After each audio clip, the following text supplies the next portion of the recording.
أعوذ بالله من الشيطان الرجيم بسم الله الرحمن الرحيم السلام عليكم ورحمة الله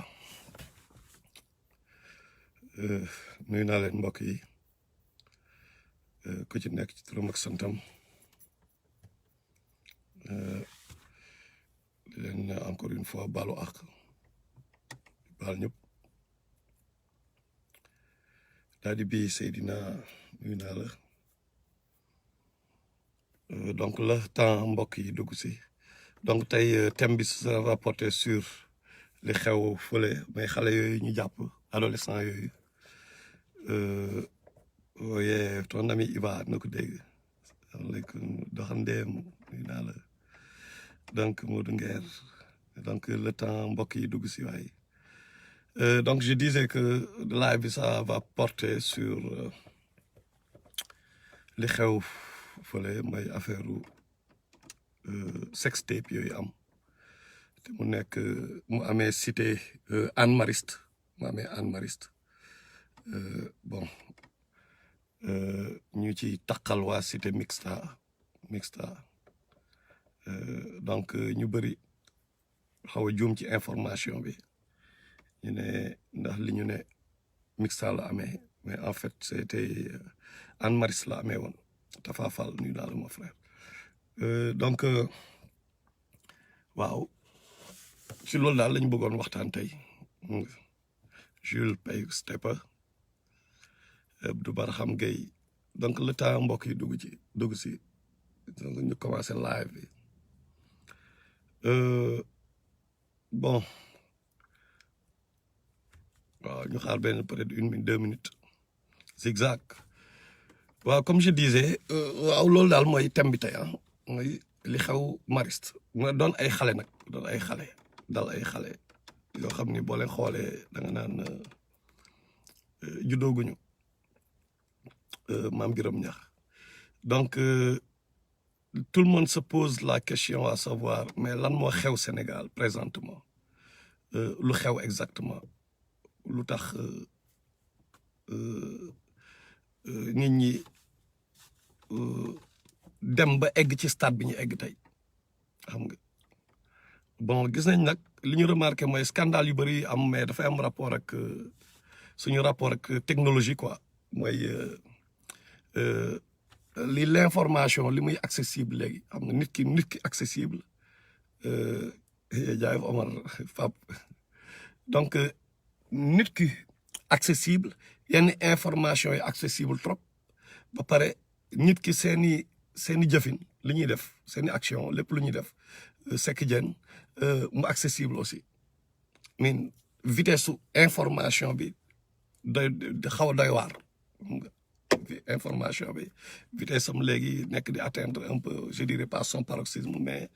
vitesse bi daal doy na waar daal xam nga parce que léegi li xew Sénégal 1 minute après ñu yëg ko États-Unis lu xew États-Unis Sénégal yëg ko donc foofu lañ toll tey ci àdduna bi xam nga léegi nag ban jàngat la ñu am ci li xew foofu gis naa ñëpp di alerté wu ñëpp di ñu bëri di wax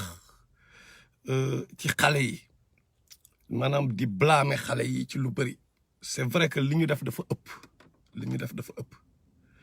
mais mata il faut ñu xool lan moo tax ñoom ñu egg ci stade boobu ok lan la ñuy analyser mooy lan mooy environnement xale yooyu lan moo nekk seen subconscient yi ba tax ñoom ñu egg ci stade boobu dem bay filmante dekk def ci ay partout ak yu kenn xamul right dafa am loo bëggoon fàttali ñëpp rek gis nga mag ñi man moom xam ngeen ma dama leen di wax dëgg te yàlla tax lu dëgg laa leen di wax waaw fa laa jëmoon boobu assez justement nuyu naa la mag ñi tey ñi nga xam ne tey ñoo ngi critiquer xale yi Saliou Awa Diamanka Thierno Diallo ñooñu tey mais bu ñuy waxante dëgg gars yi xale yi li ñuy def nii ñëpp a si jaar kaa ñu waxante dëgg âge bi ñuy def nii li ñu def nii wallahi ñi ma en tout cas xaw ma feneen de mais town gars yi jaar nañu ci lu bëri dañu waxante dëgg fàtte ngeen jamonoy club bi ñuy am club fàtte ngeen jamonoy foo papa yaay foo boobu nga xam ni dañu ñëw di foo ki mooy papa bi ki mooy yaay bi après ñu am ay xale nga xam ne yow une heure nga dem une heure nga di waaye wàcc naa liggéey une heure nañ dem tëddi whatever peut-être daaw ñu egg stade bi xale yi egg tey mais daan nañ ko ñëpp si jaar soyons sérieux jamono bi ñu am ay club yéen a ngi fàttaliku club temps booy mooy bi ñuy temps cholédéra yéen a ngi fàttaliku tey ñooñu tey ñooy paa yi tey ñooy suñu génération ñun ñooy paa yi tey paa yi da ngeen a fàttali paa yi yéen ñu waxante dëgg fàttali ngeen temps cholédéra bi ñu daan jël garabu koko yi noonu teg ko ci bunt bi jour 31 yéen a ngi fàttaliku loolu na la daan demee mais dañu ñëw temps ñemewuñu woon sax jigéen c'est clair ñemewuñu woon jigéen comme xale yi tey mais na la daan demee dañu ñëw président club bi président club bi mooy wax Matar yow diw mooy sa gel moom ngay doxaani suba Iba yow mbow aasi ngay kii suba après koñ bi dafa daan am benn gars bu ñu woowee benn homme de science toujours suñu gars yi am na koo xam ni moom mooy homme de science bi quoi moom moo xam ay formule day ñëw ne waaye moo xamoon formule yi quoi xam nga gars yi xam nañ li may wax xam nga n'est-ce pas donc léegi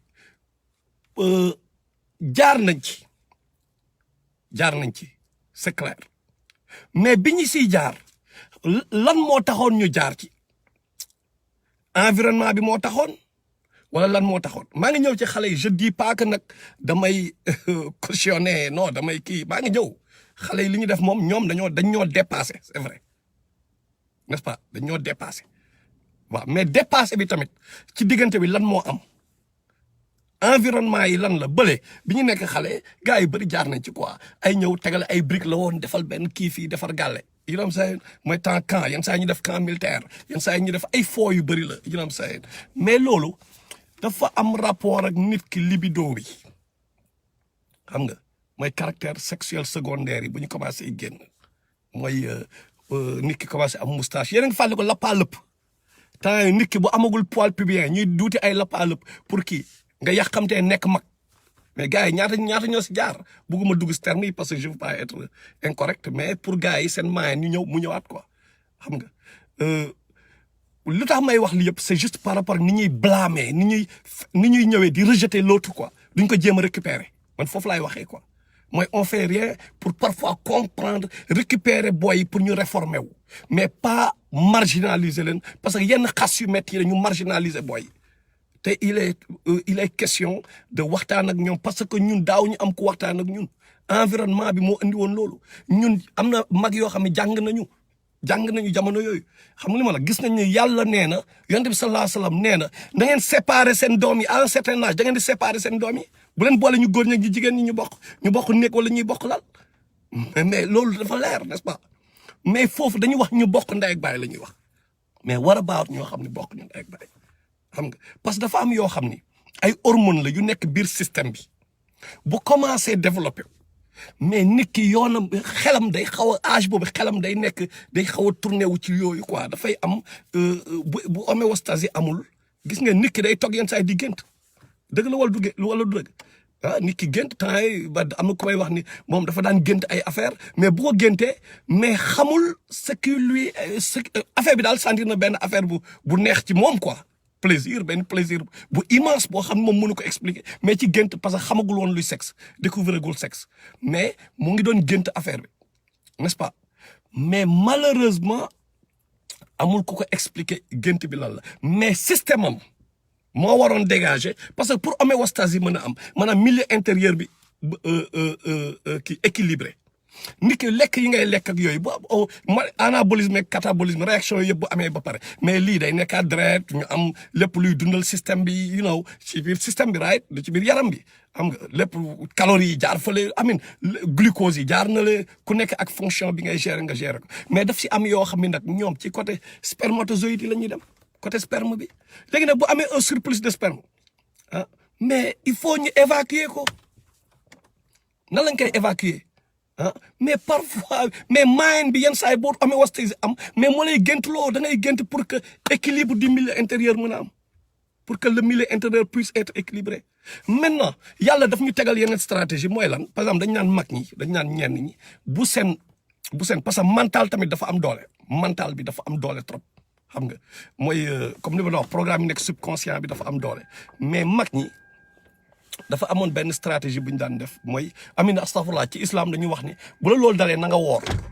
boo bañee bàkkaar na nga woor quoi xam nga fexe ngay woor donc koor gi mooy tax sa milieu intérieur en fait loolu mooy kiiwu koor gi quoi mooy day équilibrer sa milieu intérieur xam nga homéostase yi mën a am ok léegi nag différence bi entre ñu njëkk ña ak ñu tey ñi xam nga lan la mooy ñu njëkk ña loolu existé woon na suñu société mais lépp ci sutura la daan amee mooy bu ñu gisee benn scandale par exemple benn scandale sexuel am kenn du ko siwal comme ni ñu koy siwalee nii c'était quelque part une stratégie pour protéger société bi parce que Iblis dafa am benn stratégie am mooy lan mooy il est très patient Iblis mooy nous faire avaler la pilule à petite dose mooy par la répétition ñuy répéter benn xale yi dañoo yàqu wala xoolal doo dëkk bi yëpp parce que ñoom dañ koy def par exemple Sénégal xam nañu affaire góor jigéen problème la foofu mais ñoom qu'est-ce qu'ils font dañuy jël médias yi chaque jour ñuy répéter le même terme góor jigéen def nañ fële góor jigéen bi le terme góor jigéen quand ça revient en boucle mais dafay tax nga banaliser ko après ça c'est une stratégie bu ñuy def pour que yow nga banaliser affaire te faire avaler la pilule à petite dose xam nga mais mag ñu njëkkee lu ñu daan wax borom ñaari tur yi lañ doon wax pourquoi pour que rek nga bañ ko banaliser n'est-ce pas Mos Goren Diop donc jamono yooyu loolu moo taxoon au moins ñu mën a sauver société bi mooy yooyu day am mais quand même kenn du ko siwal même bu ñu jàppee kenn sax mais dañ koy nëppal après ñu saale kii parce que bëgguñu mu nekk benn programme boo xam ne après dafay banal aux yeux des Sénégalais mais malheureusement tey jii suñu jamono ji dañ ko banaliser te dafa am benn xadis Cheikh Jibril laa ko tuddee Cheikh Jibril sama oustaz xam nga sama kaañ moom laa tuddee xadis boobu mooy parce que moom moo ma jàngal xadis boobu mooy kullu mawludin yuladu alal fitra wa abawaahu yu hawwidaanihi aw yu nasraanihi aw yu majjisaanihi mu ne doomu aadama bu nekk dangaa juddu ci ngëm ya rasulullah sallallahu alayhi wasallam mooy wax ci ngëm yàlla bu set wecc mais say parents ñoom ñoo lay def chrétien juif chrétien wala zoroastrien ok loolu la wax rasulullah sallallahu alayhi wasallam mooy wax nag qu'est-ce que ça signifie parents yi loolu lan lay signifier parents yi du parents yi mais parents yi mooy représenter environnement bi lay représenter donc xale bu nekk da nga juddu ci cleanliness xam nga mais là je parle de programme que yu nekk autour de toi quoi xam nga mais parents yi mais ñoom ñooy dugal yenn programme yi ci sa maay programme bu dugg xamal ne maanaam parents yi environnement bi programme mu baax ak mu bon environnement bi moo dugal programme bi ci biir subconscient bi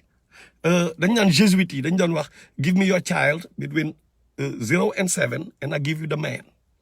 ñoom ils avaient compris les jésuites que sa doom xale bi pour forger ko xoolal entre de 0 à 7 ans foofu ngay programmer subconscient xale bi maintenant xale yi lan la ñuy gis ci télé bi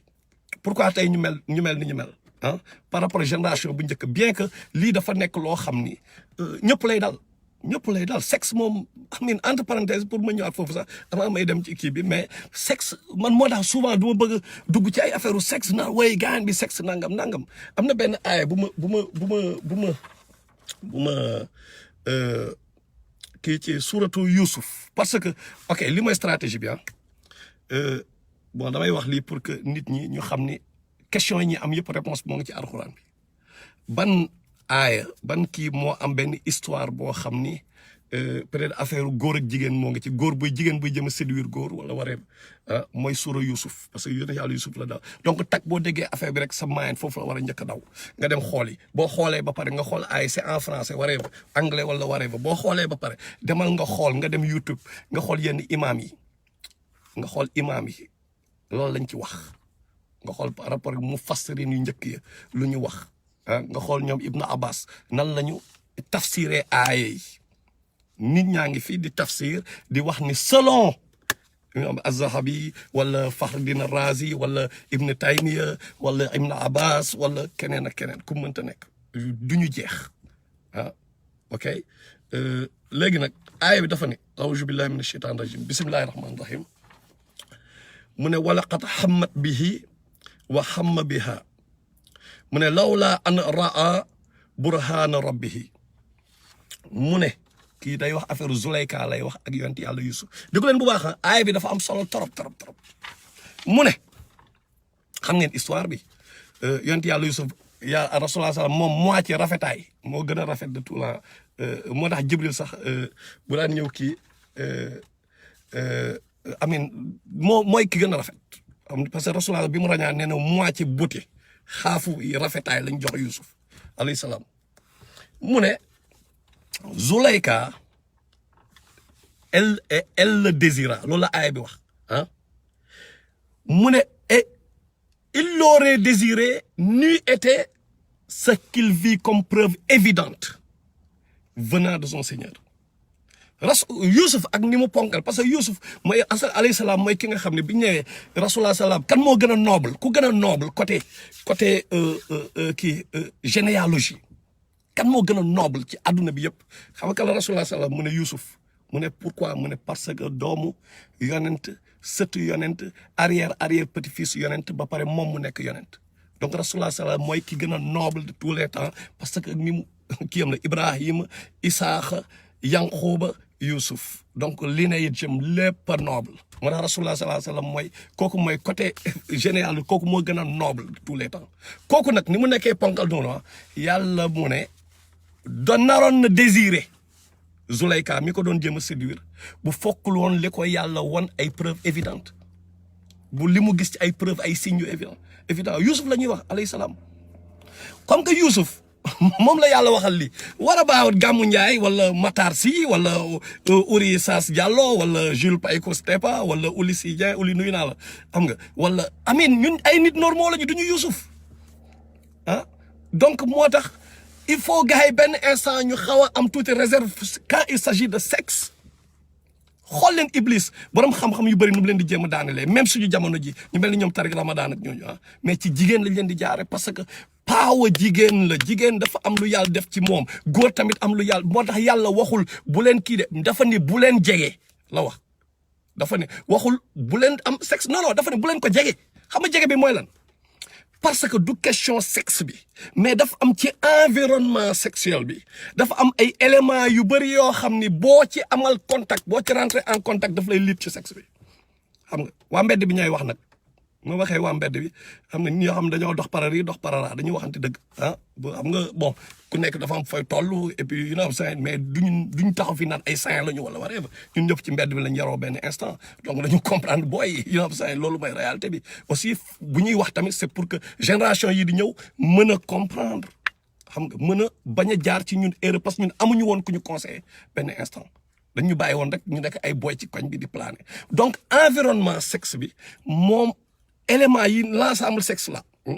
moom bu nekkee benn noyau moo nekk ci digg bi mais environnement bi dafa am yu doy waar yoo xam ni boo ci laal mooy nga toog ak jigéen bi yéen ñaar kese ci environnement bi la boo dina lit ci sexe bi nga toog jigéen bi sol benn tubéy bu gàtt mu ne lit ci sexe bi jigéen bi sol yow góor bi say muscles yi génn pourtant génne woo dara de mais mën na lit ci nga tooñ yàlla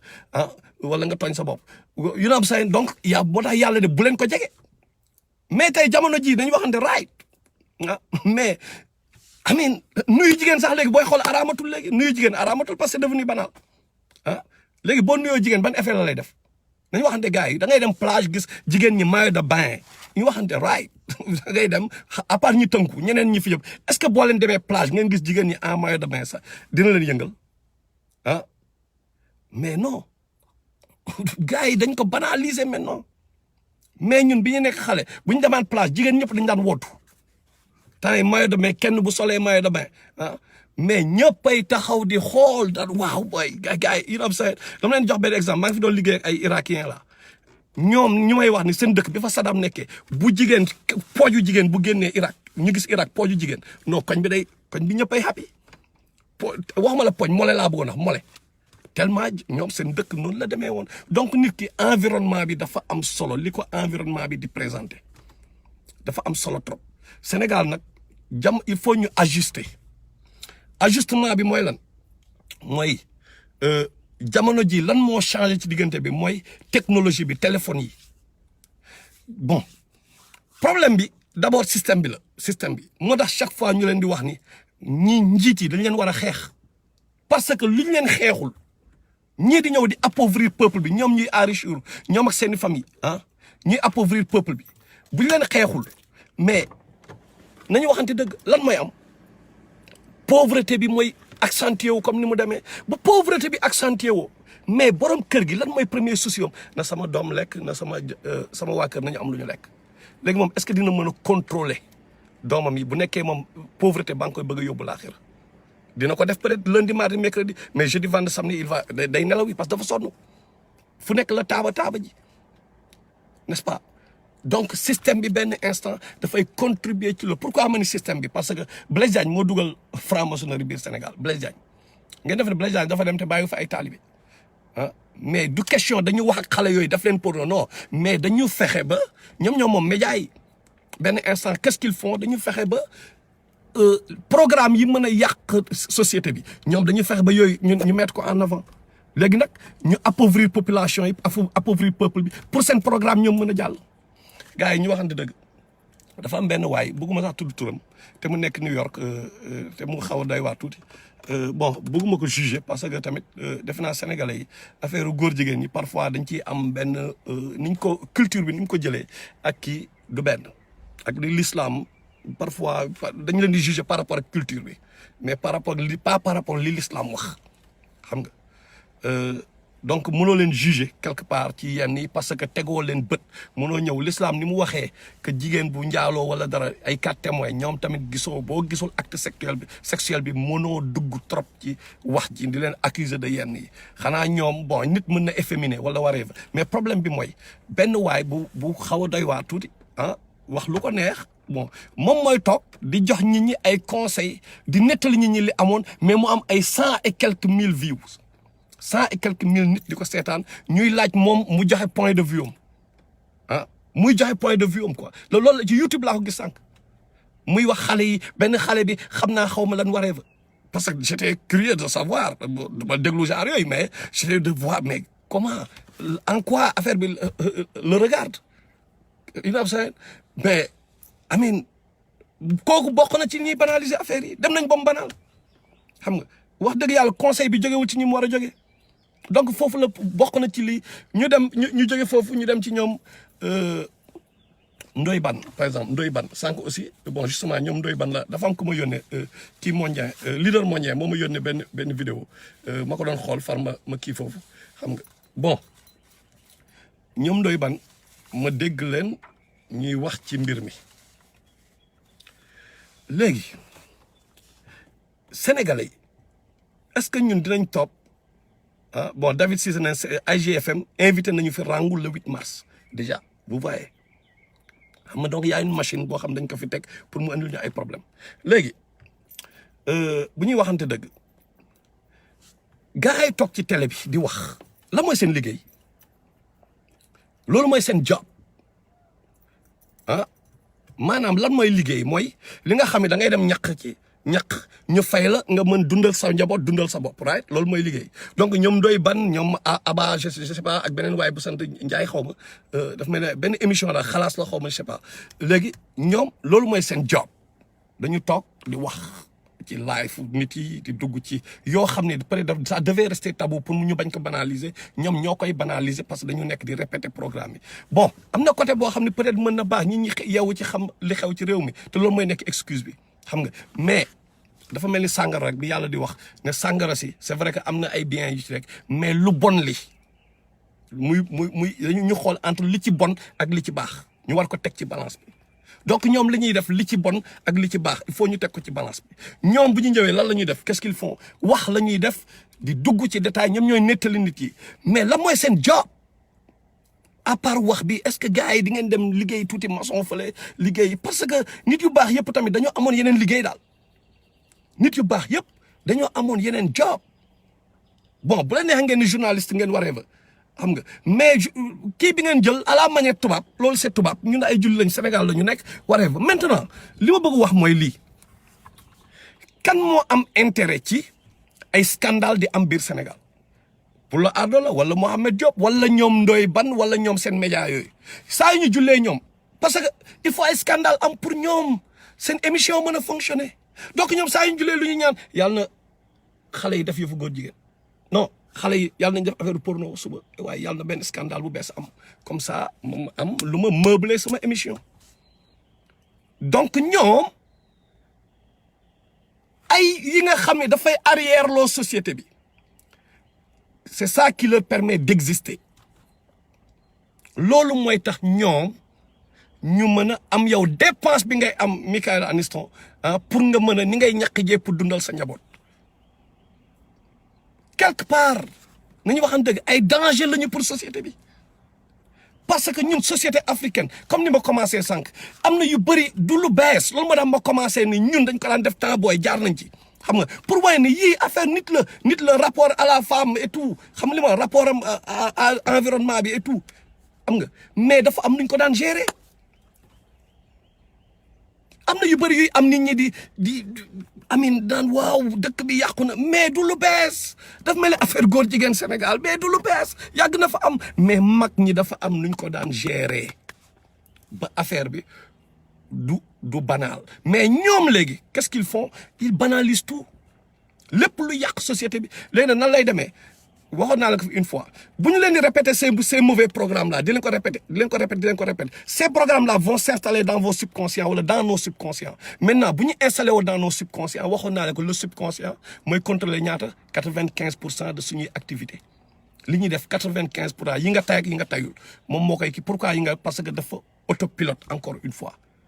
moom mooy demal boppam fu ko neex di ñëw fu ko neex maintenant ñoom bu ñuy répéter programme yi ñoo ngi installé ci subconscient wu peuple bi di ko à répétition quoi ñu koy indi bëm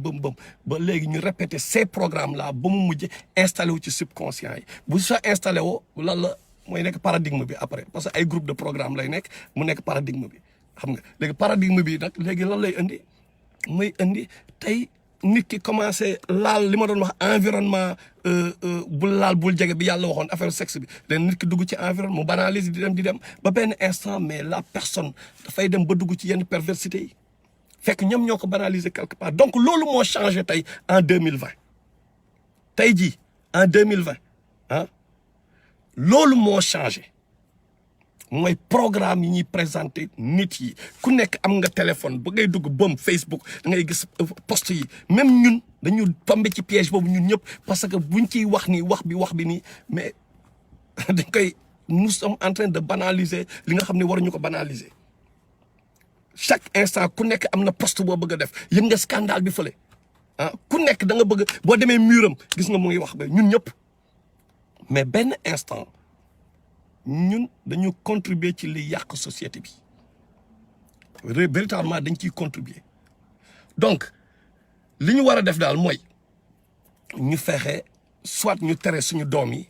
ñuy seetaan ces programmes là wala ñu xool environnement xale bi lan la ñuy présenter ci environnement xale bi léegi nag bu ñu jógee foofu est-ce que bu ñu gisee ni lu bëri ci mag ñi la jógee mag ñi la jógee parce que négligence benn instant wala par rapport ak système beeg yooyu est-ce que am nañ droit tamit lyncher xale yi waxuma ñu créer leen de mën nañ leen créer mais lynchage bi laa wax lynchage bi am est-ce que am nañ droit lyncher leen après bu ñu demee est-ce que ñàkk jom après du am ñu ne ok anyway je suis pourri société bi nii la may xoolee benn bëtu man benn je suis un gars pourri jigéen boobu noonu déggoon naa am na ku ci doon xaru xaw ma lan mais xale la aussi mais day réformé wu bu ñu doon jugé ñu xool kan ci nitu yàlla yi par exemple kenn koo xam ne jógoon na pour jël jaaseem ne dafay rey rasulillah sallallahu alayhi wa sallam bu ñu ko doon jugé par rapport ak acte boobu est-ce que Omar Ben Khattab dina nekk Omar bi mu nekk bu ñu doon jugé Omar ibn al-As par rapport ak bi muy def Éthiopie naan dafay créer jullit yi bon xam naa ne ça n'a rien à voir juste pour dire que yàlla dafay jëlee nit fële ci mu nekk ci nit bu doy waar mu indi ko def ko mu nekk le meilleur des hommes wala l'un des meilleurs Ikrima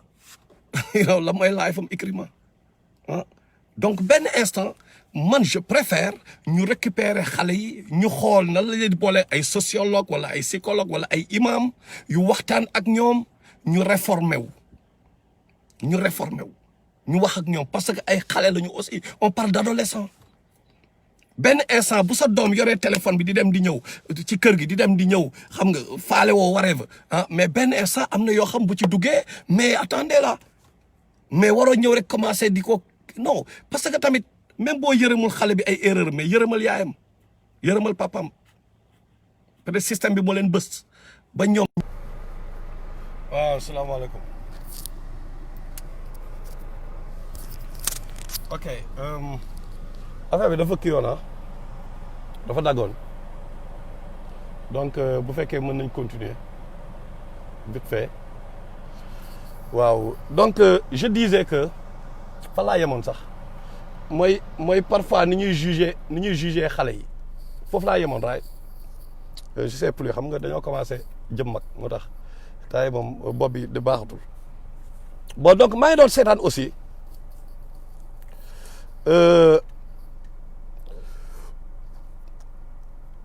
ba ma sama xar bi leader mondial bi ma yónnee sànq kii bi mais dama remarqué ni ñu bëri xam nga ñu bëri fa laa jëmoon l'ange gardien sage fa laa jëmoon justement ñu bëri dañoo partagé vidéo bi pas partagé mais dañoo am ay chaîne YouTube mais ñëpp a ko publier quoi seen chaîne YouTube yi Fatou Mbaye nuyu na la ah ñëpp a reprendre mbir mi ci seen chaîne YouTube yi mais da ngay ñëw nga gis bon yoo xam seen ok ñi koy reprendre lan la ñuy wut il faut que ñu comprendre une chose mooy sa chaîne YouTube parce que jamono ji tamit loolu bokk na ci problème yi tey jii sa chaîne YouTube pour lan la c'est pour nga am xaalis chaîne YouTube pour xaalis la plus ngay am ay cliquer ci cloche beeg yooyu nga am ay views ay vues après Google daf lay fay donc loolu moo tax ñi di ut ay chaîne YouTube ku nekk tamit bu ñu gisee tamit ñu gën a bëri bu ñu gisee par exemple benn Matar wax ci affaire kii bu ñuy titré moo tax bu ñu koy titré dañ koy titré Matar saaga na diw te yàlla xam na ne saaga wuñ kenn wala ñu wax loola loo waxul teg fa benn titre boo xam dina attirer attention nit yi xam nga pour la ñoom clic boobu rek lañ ci soxla clic boobu kese lañ soxla maintenant loolu dafay jaay donc gars yi ñoo ngi condamné xale yi ñoo ngi condamné xale yi mais tamit bon benn instant ok ñi tamit ñoo ngi utiliser scandale bi pour se faire de l'argent comme ni ko ñoom Ndoye Bane di defee ah les vues ça paye mi ange bi damo ah les vues ça paye business la comme la dénonciation est devenue un business dénonciation business la instant bi les vues aussi ça paye maintenant beneen bi mooy gis nga gars yi di critiquer yëpp ñi gën a ñi dàq wax nekkuma di défendre booy dama bëgg rek pour ñu équilibrer xam nga allah wasama rafa wala al mizan allah tadaaw fil mizan nga élevé kii asamaan yi sur rahman mu ne pour que ñu bañ a transgresser ñu bañ a transgresser la balance pour que ñu bañ a bouleverser balance bi pour que ñu maintenir balance bi wa kazalika ja'alnakum ummatan wasatan nous sommes la umma du juste milieu donc lépp dañ ci war a dem ak équilibre ñu xool pour yi contre yi avantage inconvénients yi mais mu ñu bañ a rek jeng parce que lu nekk tamit ñu waxante dëgg nekk xale yooyu ñuy créer tey nekk xale yooyu à leur âge def li ñuy def ñoom moo gën mag yi nga xam ni am nañu plus de 40 ans di def lu yées li xale yi di def nañu analyser nekk xale def ko teel cee génn nañu waxante dëgg nekk xale yooyu noonu di def porno bi nekk à leur âge ñu def ko ñu teel a tuub teel cee génn ak mag ñi nga xam ne ñooy jiite réew mi di def yu gën a bon yooyu nañ choisir entre ñaar yi xam nga yàlla rasulullah sallallahu alayhi wasallam xam nga nee na ñett jour jugement dernier yàlla du wax ak ñoom du leen xool te par rapport ak contexte bi ñu nekk kenn ci ñoom xam nga mooy kan mooy mag boo xam ni pervers nga mooy lan pourquoi parce que libido am kii am désir sexuel am moom yaramam amatul ay désir comme avant fonctionnetul comme avant d'un point de vue de libido yeeg pulsion sexuelle yeeg yooyu right mais ba pare moom mu nekk ni njaaloo n'est-ce pas moom mu nekk di njaaloo léegi te loolu dañ ko fiy gis tout le temps gis nañ fi ay ñu jàpp ci ñuy enceinte ay ñu jàpp ñu enceinte ay xale mais dañ naan waaye mooy diw am na xaalis après ça passe après nag ñu kii bien que li Kumba Kayta wax nañ wax dëgg nag benn baaxu si loolu moom il faut mu leer ñaari xale yi ak mag yi benn baaxu si loolu moom na leer xam nga mais damay wax par rapport ak pour que ñu comprendre ante xam nga comprendre nga xam nga pour que ñu comprendre kii moo ngi wax son bi xaw ma ndax son bi dafa kii xaw ma ou bien je sais pas ok pour que benn instant ñu dawal compréhension mais comme li Tafa Fall wax quand c'est Mbathio Ndiaye ou Dieyna Baldé c'est la faute à leurs parents ou l'exode rural mais quand c'est pour des gosses ces gosses en plein tournage c'est normal car c'est leur pulsion non c'est pas logique mon frère ok li Koumba Keita wax mooy réponse bi dara baaxu ci waxuñu Mbathio non ay kii non contexte bi du loolu parce que même Mbathio qu'est-ce qu'on a fait on a essayé d'analyser demal nga dégluwaat demal sama page nga xool Mbathio qu'est-ce que j'avais dit bi mu ko dalee demal sama page baa ngi nii sama Facebook boo ngi doon qu'est-ce que j'avais dit je crois que j'ai été constant par rapport ak sama point de vue ci li may wax nii ok li ma waxoon ci Mbathio loolu laa wax mooy peut-être loolu sénégalais yi ñoo koy wax affaire maa ngi jégalu damay defar kii bi xam nga peut-être sénégalais yi ñooy wax loolu mais man c'est pas mon point de vue man dama wax tout le temps nañu essayer de waxtaan ak nit yi jéem a xool nan la ñuy régler problème bi xam nga waxtaan ak ñi comprendre ku nekk sa background comprendre par exemple dama leen di jox benn exemple mais problème mu maîtresse d'un homme marié ndaw soosu nekk si mais quand on m'a expliqué son histoire mais les gens se sont acharnés sur elle sans connaître l'histoire de la femme là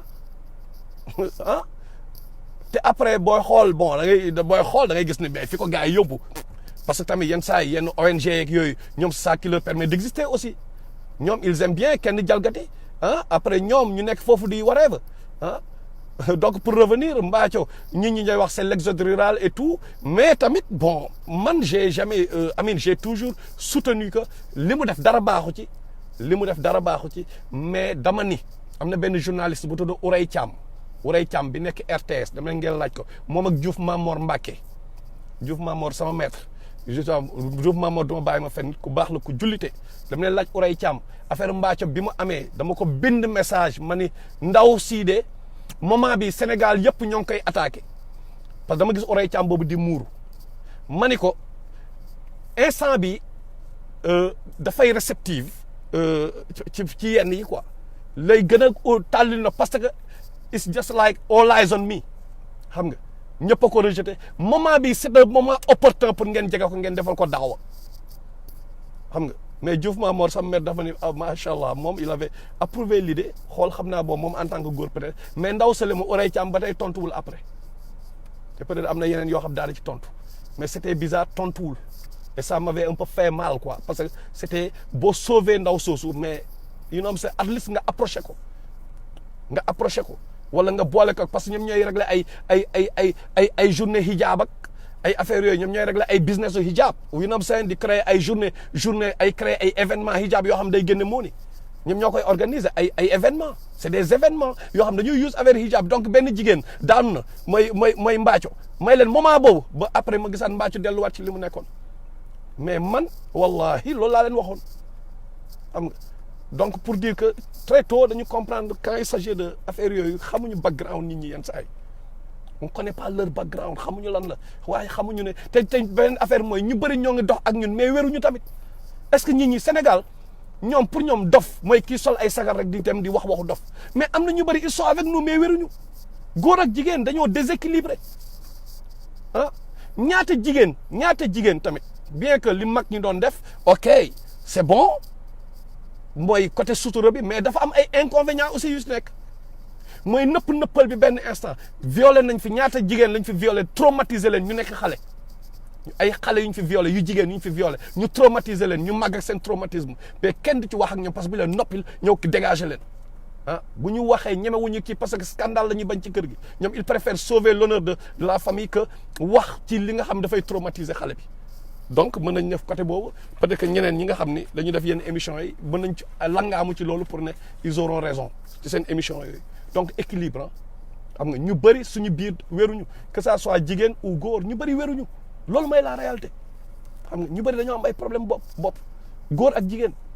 donc parfois il faut loolu la ci tubaab yi rawee benn instant au moins ñoom yenn affaire bu amee dañ dem yóbbu ko ci benn psychologue wala yóbbu ko ci benn whatever sociologue psychanalyste whatever pour ñu xool ñu évaluer ko mentalement même nit bu reyee nit dañ ko évaluer mentalement mais Sénégal loolu presque doo ko gis xam nga donc foofu la bokk na ci problème bi ci li indi problème bi xam nga encore li ma doon wax sànq ma ni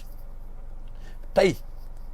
bëri na ñoo xam ni ñoo ngi def naka sa dul noonu tey jii ay mag lañu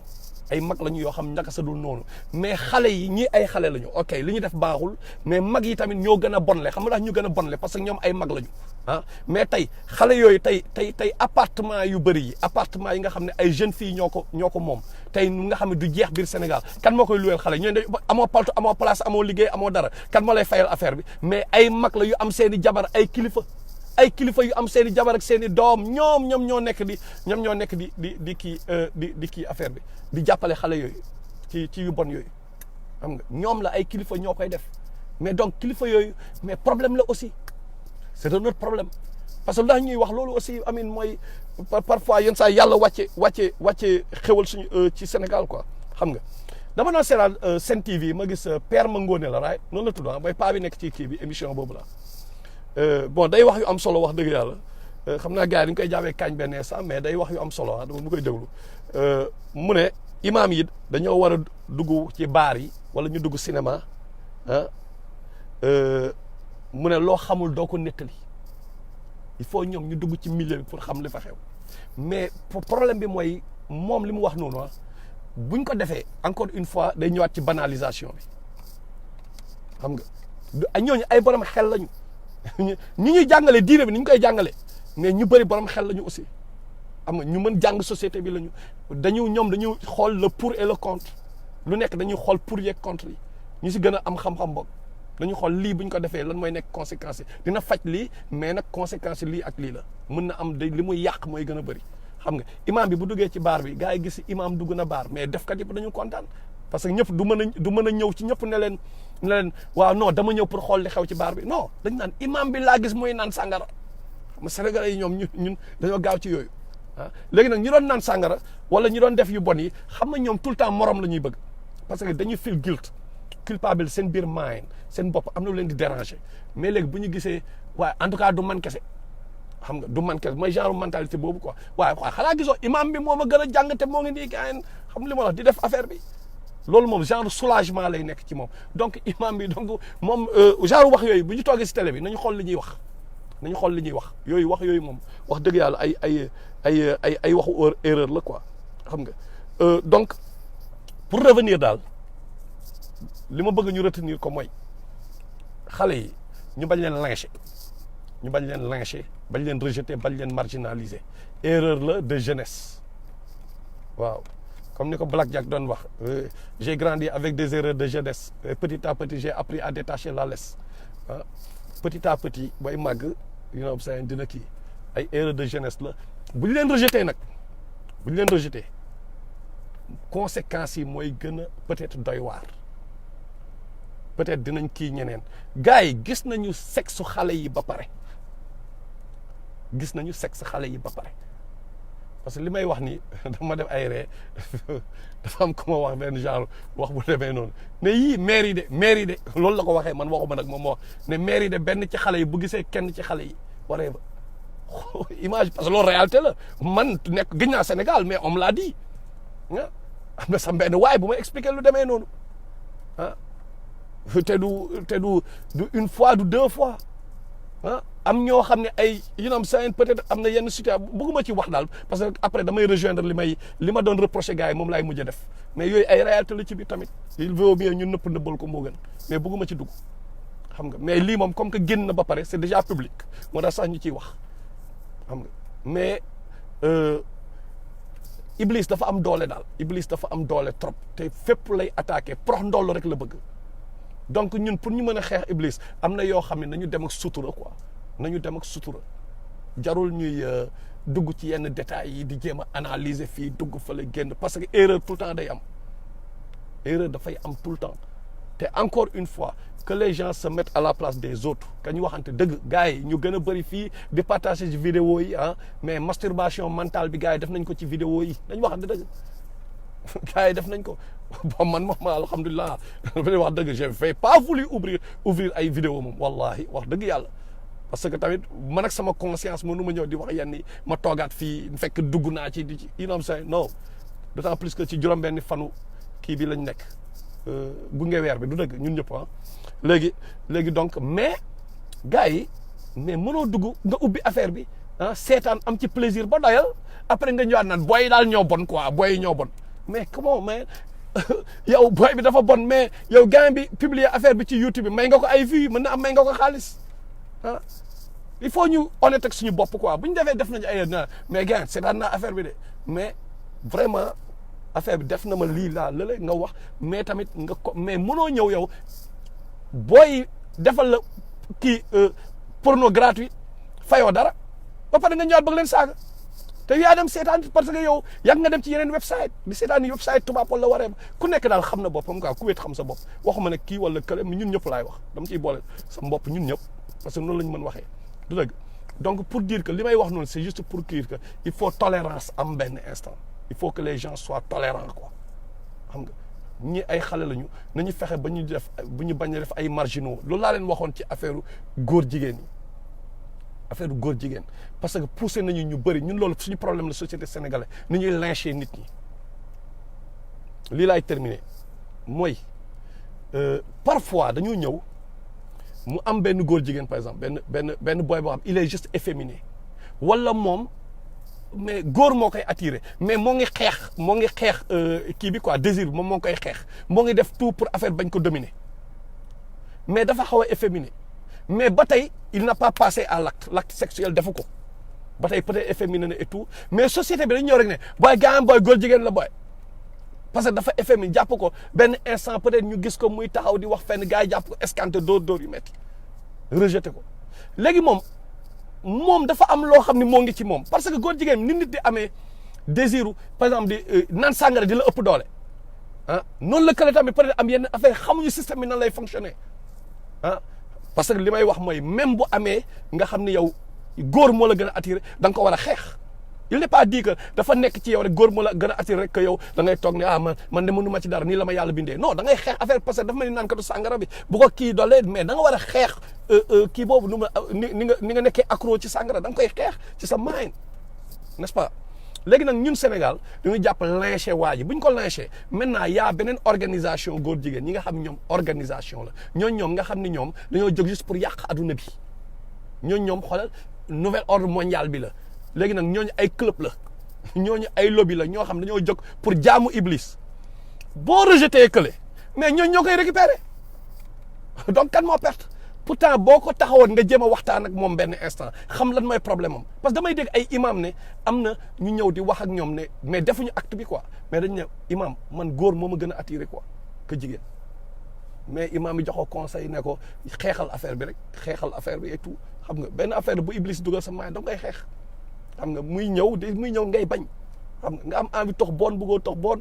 sa maay dem ci boon ngay bañ bu nekkee 15 nga bañ ah lu mu mënta ne ngay bañ parce que affaire bi loolu rek la maintenant ni ñuy marginaliser nit yi dañu dem ba iblis récupérer leen parce que koo sànni ci mbedd bi keneen récupérer ko mbedd bi récupérer ko donc nañu bàyyi xel ci yooyu xale yi ni mais nañu fexe impec ñu régler problème bi ak ñoom fekk du ñu ñëw jël lépp rek mu nekk public waruñu jël lépp rek teg ko ci marché bi te loolu ñu ngi ciy woo on lance un appel à autorités yi par exemple comme waa DIC ay brigade ñi yor cybercriminalité yeeg yooyu ñooñu ñoo war a gérer loolu parfois war nañ mën régler ay problème fekk médias yi du ko yéen seen film américain yi ci seen film yi da nga koy gis benn scandale par exemple boo xam ni peut-être scandale bi dafa nar a rëy bu nit ñi xamee lu xew opinion publique bi ñu xamee lu xew et tout mais dañu def tout nëbbal ko ba neen wuun bu ko médias yi yëg affaire bi daa ça doit être confidentiel top secret parfois yooyu war ngeen mën jàpp gars yi mais kenn du yëg wala ngeen changer l'histoire parce que lu problème bi mooy après da ngeen di yàq société bi quoi dafay dem ba banaliser te encore une fois man li may wax sama wax bi yëpp maa ngi koy accès ci équilibre ak ñu bañ a banaliser yenn yi parce que ils sont en train de nous faire avaler la pilule à petite dose encore une fois ñii les armées du mal loolu ñoom lii daf leen arranger ñoom parce que pour la li ñu dem ba banaliser mbir mi yéen a ngi fàtte que sama génération temps booy yéen a ngi fàttali quoi benn waay enceinte kenn ba kenn koo xam ne dañu naan dafa ëmbal doomu jàmbur grand bi fépp lay siw ñëpp a koy xam est-ce que kooku rek moo am sexe yoo am sa temps médecine demeewul noonu whatever mais tellement am na yeneen yu amoon whatever mais day siw quoi dañu naan grand bi booy non grand bi booy moom moo kii grand dafa doon garaaw quoi dafa doon dool lu rëy mais dañ dem muy banal ñuy enceinte gauche droite grossesse gauche droite léegi dafa banal léegi nekk ni saa day kii naan taxaw naan waaye je suis enceinte comme toi bi ça dérange personne parce que c'est devenu banal man foofu laay waxee mooy loo banaliser après musiba iblis moo ci am doole te day yàq société loolu daal laa bëggoon waxtaan ak mbokk yi xam nga jërëjëf di leen nuyu yéen ñëpp waaye ku ci nekk turam ak santam sama gars yi jaajëf te